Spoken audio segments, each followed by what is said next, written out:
In Shroud of the Avatar, there are different ways to build your combat decks. Hitting the Y key, by default it may be the left control and Y key on your keyboard.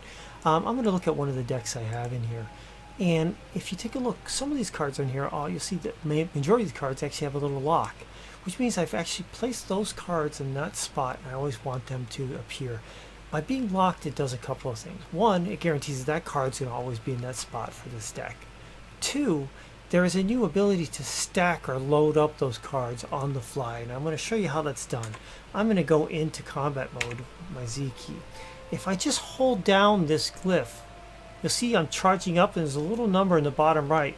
It's at level 4. I've stacked 4 of these glyphs on top of each other. That means when I fire it, it's going to be a little bit more powerful and require a little bit less focus. Now on this one, I've got 5 of these. I'm going to charge up 5 of these shots. This is going to allow me to shoot a bunch of arrows for a good amount of damage all at once for a lot less focus. So you have the ability to stack or charge up these cards that are locked. Now you notice that here I've got a little red warning on here. Basically it's a cooldown. I can't stack 5 and then stack 5 and then stack 5. I've got to wait for this to cool down. I could stack 4 at this point. It'll cost me a little bit more because I haven't let it cool down completely.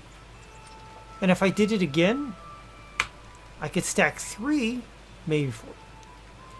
And it's going to cost me more focus than just stack if I had let it cool down. If I do it one more time, maybe get 3 out of it.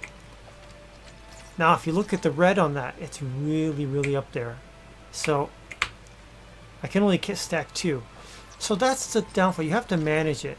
If you start doing it, really spamming it, doing a lot of it, it'll take more and more focus. You can see that this combat bar is coming down. But it allows you on the fly to build some pretty powerful shots, like a 5 stack of Chain Lightning or Death Ray or Healing. So that's what a lock glyph is and how it's used in a combat deck.